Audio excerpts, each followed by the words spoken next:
जीने की इच्छा तो ख़त्म थी सर, साफ सी बात है। रियली सोसाइटी की एक बहुत बड़ी दिक्कत ये है कि है ना? सोसाइटी बोल तो देती है बेचारा, बेचारा बोल देती है और साथ में सर साथ नहीं देती। कन्नी इस बात से काट जाती कहीं हमसे कुछ मांग ना ले। जिसके पास ज़मीन भी नहीं, पैसा भी नहीं है, उसके लिए सिस्टम या उसके लिए सोसाइटी ने क्या रास्ते निकाले हैं? ऐसा कुछ है कहीं हिमाचल में हमारे? नहीं सर, अगर हिमाचल में अगर आप बात करेंगे हमारे विदन, हिमाचल कोई ऐसी चीज़ है नहीं। जब सरकार को वोट चाहिए ना, हमसे 5 आदमी आ रहे हैं घर में वोट डलवाने के लिए, इस टाइम 5 आदमी वोट लेने के लिए तो आ रहे हैं, पर जब आप पे मुसीबत पड़ रही है, आपको जब ज़रूरत पड़ रही है ना तो आपको कोई एक आदमी नज़र नहीं आ रहा हूँ सरकार का आपके आसपास काम कर रहा है। जैसे मैं मानता हूँ सरकार ने कुछ पेंशन लगा रखी हैं, कुछ ये लगा रखा है। तो मान लीजिए कि एक किसी फैमिली का एक मेन आदमी जो है पाइज हो गया, क्या वो फैमिली 3,000 में अपने बच्चों का, अपने घर का या ऐसा पालन पोषण कर पाएगी? का तो बहुत दूर की बात है एक्चुअली। वो अपने खुद का मेडिकल का खर्चा निकाल पाएगा? मेडिकल खर्चा नहीं निकाल पाएगा। आप ये देखिए ना, आपकी आंखों के सामने आपको नजर आ रहा है कि इस इंसान को ज़रूरत है और उसको हम हेल्प नहीं कर रहे हैं। आप उसके लिए क्यों नहीं आगे बढ़ के आ रहे हैं? क्या चीज़ आपको रोक रही है? हमें जो करना है वो नहीं मांग रहे कि भगवान हमें ये सद्बुद्धि दे दो कि हम कर्म अच्छे कर लें। ये बहुत बड़ी बात है सर एक्चुअली। तो मेरे बोलने का तात्पर्य है कि अगर आप सोसाइटी में हैं जी, और अगर भगवान ने आपको समर्थ दे रखा है तो कृपया करके उन लोगों के लिए आगे आइए जिनके लिए कोई नहीं है, जिनके पास कोई नहीं, जिनको ज़रूरत है। कोई ज़रूरत है। पिछले 2 दिन से हम आपको हिमाचल के हर कोने में घूमकर उन लोगों से मिला रहे हैं जो कहीं ना कहीं अपनी ज़िंदगी में उस संघर्ष से गुजरे हैं जिसके बारे में शायद ही आप लोगों ने सोचा हो। आज फिर हम चंबा के अरदासपुरा में हैं और आज हमारे साथ हैं अभिषेक जी। अभिषेक जी, आप अपने बारे में कुछ बताएंगे? जी सर मैं 5 साल पहले मुझे एक्सीडेंट फेस किया था अपना। ओके। और एक्सीडेंट में थोड़ी इंजरी काफ़ी ज़्यादा हुई स्पाइनल कॉर्ड में। तो उसके बाद से मैं मतलब 1-1.5 साल तक अपने हॉस्पिटलाइज रहा। अच्छा। और फिर मुझे लगा कि उसके बाद मतलब ये थोड़ी डिसेबिलिटी को कॉज हुई मेरी। 90% डिसेबल हो गया मैं उसमें। मतलब शरीर के नीचे का आपका हिस्सा? हाँ जी, चेस्ट से नीचे जो है मेरा जो है वो। अच्छा, चेस्ट से नीचे डेड है? हाँ जी, डेड है। तो यहाँ से कोई सेंसेशन नहीं है। थोड़ी है दिक्कत, जैसे कई बार स्टूल पास करने में या फिर यूरिन वगैरह पास करने में मतलब पता नहीं है, इसका सेंसेशन कोई नहीं है। तो उसमें दिक्कत आ रही है थोड़ी काफ़ी। वो तो एक्चुअली काफ़ी बात की बात है कि जब आपको रियलाइज़ हुआ कि हाँ अब मैं बेड पे हूँ, लेकिन सबसे पहले माइंड प्रिपेयर करना बड़ा ज़रूरी होता है इस केस में। जी सर। तो उस बारे में आपने मतलब कैसे अपने आप को समझाया? मेरे 2-2.5 साल तक तो मुझे मतलब थोड़ा अपना यही होश नहीं रहा, क्योंकि जब आप बेड पे होते हैं तो हमें कभी इन चीज़ों के बारे में पता ही नहीं था कि बेड पे रहने से दिक्कत क्या क्या आएंगी आपके। अच्छा। तो सबसे पहले नई चीज़ आई, सबने सामने आई बेड सोर। ओके। तो बेड सोर मतलब काफ़ी ज़्यादा आप समझ लीजिए कि इतना उसका जो था दायरा था बेड सोर का मेरे। आप 2-2.5 साल तक बेड पे थे, उसके बाद ये? उससे पहले उस दौरान की बात उस कर रहा दौरान की हूँ। बात है, ठीक है। तो मुझे तो वो देख के नहीं समझ आ रहा था कि ये जख्म भरेगा कैसे। पीठ पे था ये था मेरे हिप्स पे था। हिप्स पे था ये? ओके। तो वो जब मैं देखता रहा तो मतलब ट्रीटमेंट वगैरह चलती रही, सर्जरी चलती रही, तो सेंसेशन तो थी नहीं। सर्जरी टाइम में मतलब जो डॉक्टर सर्जरी कर रहे थे वो मेरे से पूछते थे कि आप एनेस्थीसिया वगैरह लेंगे? तो मैंने कहा नहीं, जब दर्द ही नहीं हो रही तो एनेस्थीसिया लेके करना क्या। मतलब ही नहीं बनता। तो बोलता ले लीजिए अगर बीच में सेंसेशन आ जाए। तो सोच कर उस टाइम खुशी भी होती थी कि यार अच्छा पॉजिटिव वर्ड बोला है किसी ने कि हाँ सेंसेशन आ सकती है। फिर उन्होंने उसका खैर किया, उसने मतलब 3-4 सर्जरी हुई, उसके बाद प्लास्टिक सर्जरी वगैरह की, लास्ट आ गए तो कवर अप हो गया। पर उसका मतलब ये नहीं समझ आ रहा था कि ये इसको बचाया कैसे जाए खुद को, अपने आप को उससे, वो भी नहीं समझ आ रहा था। थोड़े हमारे घर वालों भी इस चीज़ के बारे में अवेयर नहीं थे, क्या करना है कैसे करना है। हर एक चीज़ मतलब समझ लीजिए ना कि मतलब अनहैपन सी चीज़ है। कोई सोचता नहीं है कि आप ज़िंदगी में कभी अपाइज होकर बैठ जाएंगे एकदम से चलती फिरती लाइफ से। और जब एकदम से आप बैठ जाते हैं ना, फिर पहले तो आपको अपना स्वीकार करना बड़ी मुश्किल है इसकी चीज़ को कि यार मैं इस स्थिति में बैठना पड़ेगा, ऐसे रहना पड़ेगा, मुझे लोगों को आवाज़ें देनी पड़ेंगी एक एक काम के लिए, मतलब कोई हाथ भी मतलब ये मेंटली अपने आप को कैसे फिर। तो सर उसमें ये रहा कि हमारे एक मेरे बुआ जी हैं। अच्छा। तो उन्होंने कहा बेटा कि अगर ऐसा है कि बिस्तर पे पड़े ही हो तुम जीने की इच्छा तो ख़त्म थी सर, साफ सी बात है। रियली? क्योंकि क्या आप सोच सकते हैं उससे कि इस लाइफ से चलती फिरती लाइफ ऐसी लाइफ जी रहे हैं कि आप, हम तो एक ऐसी चीज़ थे कि जो जहाँ से निकले वहाँ से लोग ये एडमायर करते थे कि अच्छा यार भाई साहब जा रहे हैं ठाकुर साहब। तो फिर उस चीज़ से आप बेड पे आ जाएं तो उसके बाद फिर आपको लगता है कि यार ये कौन सी ज़िंदगी में आ गया मैं, कि जब मेरा मल मूत्र भी मेरे घर वाले साफ करवा रहे हैं। हाँ, वो एक होता है। वो एक बड़ी सी अंदर से गिल्ट सी आती थी खुद से कि ये क्या हो रहा है, क्यों हो रहा है, और मैं क्या इस जीवन को ख़त्म कर लें। तो कहीं ना कहीं सुन रखा था कि ये बहुत बड़ा अपराध है जीवन को खुद ख़त्म करना, तो वो साहस भी नहीं हो पा रहा था। फिर खुद सोच लिया कि चलो ऐसा है कि इसको धीरे धीरे ख़त्म कर दें, खाना पीना बंद, ये सब कुछ अवॉइड कर कुछ। मतलब कोशिश की थी सर, बिल्कुल रहती है। दिमाग उस तरफ जाता ज़रूर है, आप चाहे जितना मर्जी रोक लें खुद को, क्योंकि दिन तो कट जाता है घर वालों के साथ, इनका चेहरा देखा, उसका देखा, उससे मिले, इससे मिले, पर जो रात जब आती है ना सर, तो बड़ी चीज़ें आपके दिमाग में घुमा के आपको घेर के बैठ जाती हैं, क्योंकि पूरे दिन बिस्तर पे हो। हाँ जी, तो नींद भी कहाँ आएगी रात सर। पूरी रात की बार रोते काट दिए ऐसे, बैठते रहे, आंसू हम भी देखते रहे। फिर तो मेरे बुआ जी काफ़ी मतलब लाइवली हैं, मतलब भगवान उनको करे कि लंबी आयु दे और स्वस्थ रखे। आजकल मैं किसी को वरदान या किसी को आशीर्वाद दूँ तो मैं ये बोलता हूँ भैया स्वस्थ रहना बहुत ज़रूरी है, तुम लंबी आयु जियो और स्वस्थ से जियो, को भगवान से ये मांगा करो। लोगों को शायद भगवान से मांगना भी नहीं आता है, मांगना नहीं आता। और एक्चुअली ना भगवान से हम मांगते हैं वो गलती कर लेते हैं। सबसे बड़ी बड़ी भूल चूक हमारी ये है कि हम उससे मांग रहे हैं जिसे पता कि हमें क्या चाहिए, वो ऑलरेडी दे रहा है, फिर हम मांग रहे हैं। हमें जो करना है वो नहीं मांग रहे कि भगवान हमें ये सद्बुद्धि दे दो कि हम कर्म अच्छे कर लें। ये बहुत बड़ी बात है सर। एक्चुअली ये कर्म कोई नहीं मांगता है, अच्छे कर्म नहीं मांग रहा, मांग रहे हैं। तो सर उस टाइम फिर उन्होंने कहा कि बेटा ऐसा कि तुमने मरने की सोच ही लिया है, तो इस तरह से चलो आखिरी तुम अपनी मृतशैया पे समझ लो। तो ये तो सुना ही है कि मरते टाइम भगवान का नाम लोगे तो जी। तो पंडित प्रदीप मिश्रा जी का टाइम काफ़ी ज़ोरों शोरों से चल रहा है, काफ़ी शिव महापुराण का बड़ा अच्छा प्रचार कर रहे हैं। अच्छा, आस्था पे चलता उनका प्रोग्राम। तो उन्होंने आया, बोला मैं भी जानता नहीं था उनके बारे में, बुआ जी जानते थे। अच्छा, बोला जरा सुन लो कभी, अगर अच्छा लगे तो ठीक है, वरना तो नहीं तो चल रहा था, कर ही रहे जो कर रहे। सर वो होता कि चलो हमने भी वही विचार ले लिया कि बड़ों ने, अब उनकी बात हमने कभी ज़िंदगी में टाली नहीं। तो आपने देखना स्टार्ट किया? हाँ जी। तो मैंने, और आप मानेंगे नहीं, जब वो अमृतसर जा रहा था तो मेरे पास अपनी गाड़ी नहीं थी। अच्छा। तो गाड़ी भी मैं उन्हीं की लेके गया था जिसमें एक्सीडेंट हुआ था। तो मतलब मेरे साथ ऐसा रिलेशन था कि मैंने जाते उन्होंने मेरे साथ बड़ा प्यार अपना रहा बुआ जी के साथ। वो बुआ जी भी बाप ही है, समझ लीजिए हमारा एक तरह से। सर कोई ना कोई होता है ऐसा लाइफ में। तो उन्होंने बोला कि ठीक है चलो, फिर हमने देखा तो उसमें सर उन्होंने कुछ बातें सुनी, कुछ करने को कहा, उन्होंने कुछ एक मंत्र दिया, उसमें बोला आप करें, सुनते रहे हमने। उसमें लोगों बड़ी चीज़ उन्होंने ये दिखाई कि लोगों का किस तरह से सिर्फ और सिर्फ शिव का नाम सुनने से ही ज़िंदगी में परिवर्तन आया है। मोटिवेशन वर्ड समझिए उसको आप अपनी हाँ आस्था जी, का, जिससे आप वो जो आपको पावर देता हो। वो उनकी बातें कुछ दिमाग में ऐसी स्ट्राइक करने लगी कि वहाँ से हमने उनकी माला भी पकड़ ली बस, और उनका मंत्र भी पकड़ लिया। तो वो तो हमने खैर बचपन से धारण किए हुए थे। फिर उन्होंने कहा अगर माला में अगर अपना गुरु मंत्र भी करेंगे तब भी। फिर सर जब वो माला और जब गुरु मंत्र साथ जुड़े, फिर कुछ पॉजिटिव ऐसी वाइब्स आना शुरू हुई, आप कह लीजिए ज़िंदगी में, या कुछ ऐसी चीज़ें घटना शिव ने घटित करना शुरू कर दी कि क्या बताएं। एक बेटा लड़का है यहाँ पे पास में पड़ोस में, वो पढ़ता था ट्यूशन, जिसका ट्यूशन पढ़ता उसकी शादी हो गई, यहाँ से छोड़ के चली गई। अच्छा। जाते हैं तो सजेस्ट कर गई कि बेटा इसके बाद भैया से पढ़ो, भैया ग्रेजुएट है तो ये अच्छे से पढ़ा देंगे तुम्हें। अच्छा। वो पहला लड़का है, उसका नाम पहला ही लड़का, और उसका नाम भी शिवांश। तो उसका नाम शिवांश मतलब शिव जी ने अपना अंश भेज दिया। ये आस्था की ताकत है, ये सोच लिंक अप करने की बात है। लोग इसको इत्तेफाक कह सकते हैं, लेकिन हाँ कहते हैं ना हाँ कि उसने पहले ही सोचा है कि इसको कैसे बिल्कुल, डाइवर्ट तो उसने कैसे डाइवर्ट करना, तो उसने वो अपने नाम से पहला लड़का भेजा वहाँ से, फिर एक, फिर दो, फिर करते करते आज 10-12 लोगों की ट्यूशन चल रही है।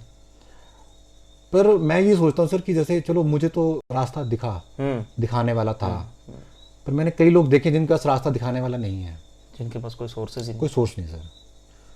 मेरे पास मेरा फैमिली है, परिवार है जी, जो मुझे मतलब काफ़ी हद तक जी मेंटली सपोर्ट रखता है, कि जिनको देख के मैं हंसी खुशी आके इस दुखों से ऊपर आ पाया हूँ। लोगों के पास वो नहीं है, काफ़ी लोगों के पास। एक स्पाइनल पेशेंट को डेली रूटीन की क्या चीज़ें फेस करनी पड़ती हैं? देखिए सर, मेन तो है पहले तो सबसे ज़्यादा प्रायोरिटी चीज़ है उनका स्टूल और यूरिन पास करना। ओके। क्योंकि उनको जिसको अगर चेस्ट से लेवल के नीचे से हाँ सेंसेशन ख़त्म है, हाँ। पता नहीं लगेगा स्टूल कब पास हो गया। अच्छा, मालूम नहीं चलता उनको। मुझे नहीं मालूम चलता था, हाँ पता ही नहीं चलना कि कब हो गया, पर जब स्मेल आनी तब पता लगना कि अच्छा स्टूल पास हो जाता है। फिर उसके वे आउट्स ढूंढे, पर मैं उस टाइम की बात कर रहा हूँ जब आप वे आउट्स तब ढूंढेंगे जब आप इस परिस्थिति के साथ जीना सीखना शुरू करेंगे। जब वो मैच ही नहीं कर रहा उसके साथ तो फिर मुश्किल हो जाएगी उसके लिए काफी। हाँ जी और ना ही उसके पास कोई है ऐसा। है। तो मेरे बोलने का मतलब है सर कि थोड़ा सा सोसाइटी वालों को भी देखना चाहिए कि अगर कोई उनके आस पड़ोस में या कुछ ऐसा कुछ अगर सोसाइटी में कोई ऐसा लोग है तो उसकी मजबूरी को समझें, कि उसको ये ना सोच के छोड़ दें कि यार ये तो अब बेड पे रहेगा, इसके साथ क्या करेंगे। सोसाइटी की एक बहुत बड़ी दिक्कत ये है कि है ना? सोसाइटी बोल तो देती है बेचारा, बेचारा बोल देती है और साथ में सर साथ नहीं देती, कन्नी इस बात से काट जाती कहीं हमसे कुछ मांग ना ले। मांग ना ले। ये सबसे बड़ी बात है सर, इस वजह से कोई हाल पूछने नहीं आता। हाँ चलो, हाँ बिल्कुल सी बात की आपने। ये बात तो प्रायोरिटी में रखी है सर, इसी बात से कई लोग बात भी नहीं करेंगे आपसे कि कहीं यार ऐसा ना करे कि ये कुछ उधार ही मांग ले मुझसे जी, कि ऐसा करने के लिए वैसा बोल ही करने ना के दे। लिए। तो इसलिए वो कहता कि नहीं यार से बेटर है कि इससे नमस्ते रखो। तो मेरे बोलने का मतलब है कि यार ऐसा है ना कि ये चीज़ ज़रूरी नहीं है कि आज मेरे साथ हुई है। जी, मैंने भी कभी ज़िंदगी में ये नहीं सोचा था कि कभी कहीं पहुंच के कभी आगे मेरे रोड पे जाऊंगा तो वहाँ पे मेरे कुछ को मेरे साथ होगा ऐसा। 10 साल से मैं गाड़ी चला रहा हूँ यहाँ से, मतलब जी, दिल्ली तक हमने गाड़ी को ड्राइव कर दिया। मतलब किसी के साथ भी हो सकता है। हाँ जी सर, तो मतलब यहाँ से मैं नैनीगढ़ तक जाऊँगा और यहाँ पे गाड़ी पलटा खा जाएगी और इस तरह से हो जाएगा। तो आप कह नहीं सकते, किसी की भी मतलब ग्रह दशा कहीं भी किसी को ले सकती है। तो मेरे बोलने का तात्पर्य है कि अगर आप सोसाइटी में हैं जी और अगर भगवान ने आपको सामर्थ्य दे रखा है जी, तो कृपया करके उन लोगों के लिए आगे आइए जिनके लिए कोई नहीं है, जिनके पास कोई नहीं, जिनको ज़रूरत है आपको। कोई ज़रूरत है। आपको बेड सोर था, आपने ट्रीटमेंट कहाँ करवाया था उसका सर? सर मैंने कराया था अमनदीप में, अमनदीप, ये पठानकोट में? पठानकोट में सर। और मेरा जो खर्चा आ गया था तकरीबन पूरे इलाज का खर्चा जो मैंने 25-30 लाख का खर्चा था। अच्छा, मेरे फादर साहब की जो मतलब हमारी पुश्तैनी ज़मीन थी वो तक बिक गई इसमें। बिक गई इस मामले में। तो मेरे बोले मतलब चलो जिनके हमारे पास ज़मीन थी हमने बेच के कर लिया। जिनके पास नहीं है वो कैसे करते होंगे। तो कई बार ये सोच के काफ़ी मन दुखी हो जाता है उनके लिए।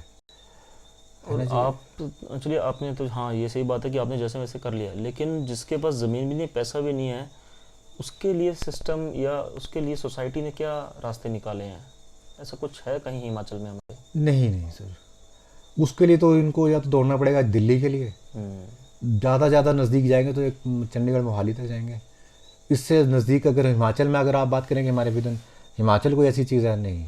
बट सर काफ़ी एक लॉन्ग टाइम हो गया है, हिमाचल में कुछ बहुत बड़े स्ट्रक्चर भी बनाए गए हैं मेडिकल तौर पे, पर मैं ये समझता हूँ एक स्पाइनल कॉर्ड इंजर्ड हो गया या फिर मस्कुलर डिस्ट्रफी वाले हो गए, इन लोगों के लिए इस क्षेत्र में काम करना बहुत ज़रूरी है, सोसाइटी का या समाज का या फिर सिस्टम का। बहुत ज़रूरी है। अब आप ये देखिए ना सर कि हम सरकार की बात करते हैं, हाँ तो हम सरकारी हॉस्पिटल में कई बार मेरी जैसे कुछ छोटी मोटी दिक्कत आती है जैसे तो जाना पड़ता है, जी, तो आप मानेंगे नहीं सर वहाँ पे एक प्रॉपर व्हील चेयर नहीं मिलती। हाँ ये मैंने बहुत नोटिस किया है, व्हील चेयर मिलेगी तो उसकी एक टांग नहीं होगी। तो सर एक प्रॉपर व्हील चेयर नहीं मिलती, तो इट मीन सर क्या हॉस्पिटल वाले रियलाइज़ नहीं करते कि क्या कोई एक बेड रिडन पेशेंट या फिर एक हैंडीकैप पेशेंट भी हॉस्पिटल में आएगा। सही बात है सर। तो मतलब कि जो एक हैंडीकैप हो गया उसको सोसाइटी से आप ये मान लेते हैं कि इसको मरा ही मान लेते हैं सर एक तरह से कि ये मर ही चुका है। मतलब वो सिस्टम के बड़े लेवल तक तो हाँ बड़ी जी। दूर की बात है, वो एक छोटा सा और- नीचे का डिपार्टमेंट ही फेल है। सबसे बड़ी दुख मन को उस टाइम बड़ा धक्का पहुंचा सर कि जब सरकार को वोट चाहिए ना हमसे, तो वो घर घर आके वोट ले रही है। घर आके वोट 5 आदमी आ रहे हैं घर में वोट डलवाने के लिए, 5 आदमी, बताइए। और उस टाइम वो है ना सर। कितनी कैसी कैसी बातें करते हैं। बड़ा उस टाइम दुख लगता है कि उस टाइम 5 आदमी वोट लेने के लिए तो आ रहे हैं, पर जब आप पे मुसीबत पड़ रही है, आपको जब ज़रूरत पड़ रही है ना तो आपको कोई एक आदमी नज़र नहीं आ रहा सरकार का आपके आसपास काम करने के लिए। जहाँ तक सर सेवाएं दे रखी हैं सरकार, मैं मानता हूँ सरकार ने कुछ पेंशन लगा रखी हैं, कुछ ये लगा रखा है, पर क्या सर सोचिए आप कि 3,000 प्रति माह में क्या आप आज की दिन टाइम में आके फुलफिल नहीं है। कि एक मान लीजिए कि एक किसी फैमिली का एक मेन आदमी जो है पाइज हो गया, हम्म, क्या वो फैमिली 3,000 में अपने बच्चों का, अपने घर का या ऐसे पालन पोषण कर पाएगी सर? बच्चों का तो बहुत दूर की बात है एक्चुअली। वो अपने खुद का मेडिकल का खर्चा निकाल पाएगा? मेडिकल खर्चा नहीं निकाल पाएगा वो। मुझे सर उस चीज़ से बड़ी वो है कि मैं ये एक सोसाइटी वालों से अपील करना चाहूँगा अपने, जो हमारे आसपास लोग हैं जो समर्थ रखते हैं, कि कृपया करके ना, भगवान को पैसे की आवश्यकता नहीं सर। हाँ सर, ये एक चीज़ है। तन मन धन से दान दे रहे हैं सर। मैं रोज़ ही देख रहा हूँ कि मतलब बाबाओं को क्या नहीं दान जा रहा है ना। और कुछ हमारे जैसे आप लोग हैं सर, बुरा न मानेंगे, आप लोग हैं, आप लोग काम कर रहे हैं जी, आप लोग दान मांगेंगे किसी की भलाई के लिए, आपको दान लेना बड़ा मुश्किल हो जाएगा। एक्चुअली एक रीज़न ये भी है आज यहाँ बैठा हूँ मैं। हाँ जी, ताकि लोग सुने, इस चीज़ को समझें। जी सर। मेरी सर लोगों से ये गुजारिश है कि भगवान को पैसा की आवश्यकता नहीं, भगवान को आपकी आस्था की आवश्यकता है। भगवान को आस्था दीजिए, पैसा ज़रूरतमंद को दीजिए जिसको ज़रूरत है ना जी। चलो भगवान ने मुझे दिया, एक एजुकेशन हमने कर रखी थी तो उसके लिए हम आज चल रहे हैं अपना। मैं नहीं मानता भगवान का शुक्र अदा कि आज भगवान ने चाहे बेड पे रखा है तो उसका तब भी शुक्राना अदा करते हैं हम कि किसी के आगे हमने अभी तक ऐसे नहीं किया। बहुत बड़ी बात है। और यही विल पावर का सबसे अच्छी बात, मज़ा आता बात है सर कि मैं अपने बेटे की एजुकेशन भी करवा रहा हूँ। हाँ ठीक है, जो अपने छोटे मोटे खर्चे हैं वो भी कर रहा हूँ। नो डाउट सर, बड़े चीज़ों में फैमिली भी साथ है मेरे, पर कुछ चीज़ें जो मैं अपनी रूटीन को निकाल रहा हूँ, पर भगवान ने इतने, तो मेरी सिर्फ लोगों से इतना कहना है कि जो लोग मतलब अगर आप भगवान को दे रहे हैं या किसी के पास दे रहे हैं सर, तो आपको लग रहा है कि भगवान उस पैसे को यूटिलाइज कर रहा है। मेरा एक्चुअली इस मामले में ये मानना है कि आप जाके किसी भी धार्मिक स्थल पर चढ़ा तो देते हैं, नो डाउट कि आपके अंदर की एक आस्था है, बिल्कुल, लेकिन जब तक आपको पता ही नहीं है कि उस पैसे का क्या हुआ, तो इसका मतलब आप काले धन में बराबर के हिस्सेदार हैं। मेरी बात आप समझ नहीं रहे हैं जी। उसको मैं सिर्फ इतना बता रहा हूँ लोगों को कि आप दीजिए, हाँ दीजिए, पर ये सोच के दीजिए कि क्या उस भगवान को आपके पैसे की आवश्यकता है, और क्या वो सही जगह पहुंचे हैं, है ना। पर आप ये देखिए ना, आपकी आंखों के सामने आपको नजर आ रहा है कि इस इंसान को जरूरत है, और उसको हम हेल्प नहीं कर रहे हैं। आप उसके लिए क्यों नहीं आगे बढ़ के आ रहे हैं? क्या चीज आपको रोक रही है ऐसे? ये एक चीज सोचने पर भी समझ नहीं आती कि इंसान ऐसा क्यों है। पता नहीं सर, शायद भगवान से उनको डर है कुछ अपने कर्मों का किया हुआ। भगवान को रिश्वत चढ़ाई जा रही है। जिसको भगवान के लिए, भगवान को रिश्वत बैलेंस करने के लिए रिश्वत दे जा रही है कि सर मैं कर तो रहा हूँ कर्म पीछे काले, तुम ये ले लो बस, उसको वाइट कर दो। ये एक बड़े बड़े तो बड़े पॉइंट है आपका। मुझे नहीं लगता यार, वह भगवान तो वाइट, भगवान ब्लैक को वाइट नहीं करेगा। भगवान, कर्म एक ऐसी चीज़ है सर जो आपने कर दिया, तुम जो मर्जी करो, भगवान तुम्हें माफ़ करेगा, कर्म कभी माफ़ नहीं करेगा। मैं आज इस हालत में यहाँ बैठा हूँ, शायद मेरा कोई कर्म है, चाहे मैं अभी भगवान भोलेनाथ का भगत हूँ बैठा हुआ कुछ भक्ति की, पर मेरा कोई कर्म है जो मुझे यहाँ लेके बैठा हुआ है इस तरह से। मैं भगवान को दोष नहीं दे सकता इसके लिए, और ना मैं कभी दूंगा जी, क्योंकि भगवान ने मुझे फिर ज़िंदगी बख्श दी।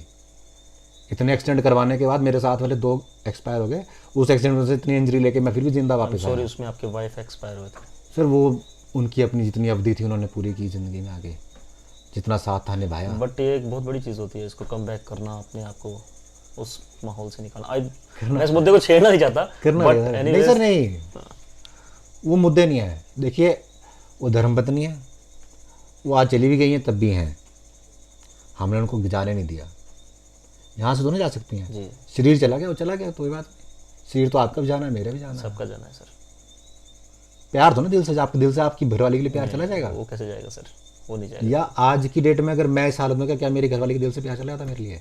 नहीं जाता सर। मेरी बेटी की है, क्या बेटी के लिए प्यार चला गया? नहीं गया। बेटी का शरीर गया है, वो शरीर किसी और को मिल जाएगा, आत्मा कहीं और जाए। प्यार अपनी जगह सर, प्यार आत्मा से है, आत्मा से लिंक रखिए सर। हम लोग इसको लेके बैठ जाएंगे कि शरीर शरीर, पर शरीर है नहीं कुछ भी। जिस लेवल इससे इसकी बाउंडिंग में मत बंधिए, मैं ये आपको बस ये कहना चाहता हूँ। बहुत बड़ी बात है ये, है ना, जो हम मेन बंधे चीज़ हुए है, हैं यहाँ सर। से चलो, हम सब बंधे हुए हैं इस चीज़ में। यहाँ से चलो, इसको इतना खुल के रखो ना। कहने का मतलब ये है कि हम चाहे शरीर से जितने मर्जी दिव्यांग हो जाएं, बिल्कुल। लेकिन जब तक आप दिमाग से दिव्यांग नहीं हो, आप दिमाग से ना दिव्यांग है। बट मोस्ट ऑफ पीपल जो बेचारे बिस्तर पर हैं वो दिमाग से। हाँ जी सर, बिल्कुल सर। मैं उन्हें कोई दोष नहीं देता, क्योंकि उनकी परिस्थितियाँ सर बहुत सिचुएशन ऐसी बहुत बुरी होती हैं, और लोगों के पास बात करने के लिए लोग नहीं है। ये एक बहुत बड़ी बात है कि कोई बात करने वाला हो। हाँ बिल्कुल सर, बिल्कुल। मैं बोलता हूँ सर, छोड़ दो सबके साथ, कोई चक्कर नहीं है। उसका हाथ पकड़ लो। उसका हाथ पकड़ लो, तुम्हें कहीं ना कहीं उठा के ले जाएगा। दुनिया वालों के आगे तुम उसका हाथ पे रखोगे ना, अपने अपना हाथ रख दोगे ना, दुनिया वालों के आगे हाथ फैलाने की जरूरत नहीं पड़ेगी। पर अगर हाँ, मैं मानता हूँ सर कि हर किसी के लिए ये मुमकिन नहीं है कि इतना कुछ हो जाए ज़िंदगी में और फिर वो भगवान पे विश्वास करे। भगवान को गालियाँ भी दे दी हैं। मैंने अपनी एक 11 दिन की बेटी खोई।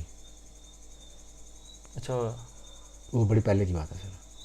तो 11 दिन की बेटी, मतलब 11 दिन डिलीवरी हुई ऐसी, मतलब वाइफ उसको मतलब जस्ट फीड करके बाहर आई सुला के, हाँ। तो वो उसके मुंह पे रजाई आ गई वो ना, ओह गॉड। और वो पता नहीं कुछ एकदम से बुखार था, पता नहीं क्या था, नाक से ब्लीडिंग सी हो गई थी जब उसको देखा तो। सो सर उस टाइम पे कुछ ऐसा परिस्थिति है ना सर, उस टाइम दे दी, भगवान को गालियाँ दे दी। अब जब एक डेड बॉडी बच्चे की हाथ में लेके आप हॉस्पिटल तक दौड़ रहे परिस्थिति हैं ऐसी है सर, तो फिर वो फिर बड़ा कुछ और सा मन हो जाता है। तो इसलिए मैं लोगों को दोष देता, परिस्थितियाँ लोगों की ऐसी होती हैं कि भगवान पे विश्वास उस टाइम उठ जाता है। ऐसे लोगों के लिए हमें कुछ सोचना चाहिए कि बिल्कुल हम सर। इन देखिए परिस्थितियों मैं से सर गुजर रहे हैं। ये सोचता हूँ कि लोगों को, ऐसे लोगों को अगर कहीं पे एक ऐसा माहौल मिल जाए ना, पारिवारिक टाइप। पारिवारिक कुछ इस तरह से कि उनको अपनी बात कहने का, अपना दुख कहने का मौका मिल जाए। बहुत से लोग सर नहीं कह पा रहे।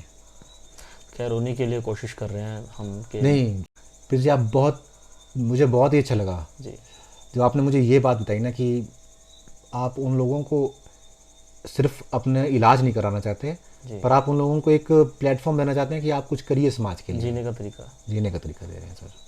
ये बहुत बड़ी बात है। देखिए सर, पैसा सब कुछ हील नहीं कर पाएगा। हाँ ये बात सही है, पैसा नहीं गिरा। पैसा जख्मों को हील कर देगा आपका, जी। पैसा आपके बॉडी पार्ट्स दे देगा पैसा, पर सर जो मेंटल है ना सर, मेंटल स्टेटस जो है ना लोग आदमी का, वो एक आदमी एक सोसाइटी में एक 4 लोगों में बैठ के ही उस चीज़ को डेवलप कर सकता है। चलिए खैर, हो सकता है आपकी आवाज़ सुनकर कोई सामने आए, चाहे सिस्टम आए चाहे लोग नहीं आए। सर, मेरी तो देखो लेकिन गुजारिश है लोगों से जी कि जितना बढ़ चढ़ के हो सके ना, लोगों के लिए आगे आएँ, अपने साथ वाले लोगों के लिए आगे आएँ। बिल्कुल। जो सोसाइटी में इस तरह के लोग हैं जिनके पास कोई सोर्स नहीं है, कुछ नहीं रह गया, और जो अपने बेचारे ज़िंदगी के मतलब उन पलों में कि पता नहीं किस तरह जी रहे हैं, हमने उसको होना कुछ और चाहिए था और है किसी और चीज़ किसी और चीज़ में आ गए हैं, तो उनके लिए कुछ करें। काफ़ी खुशी होगी हमें भी।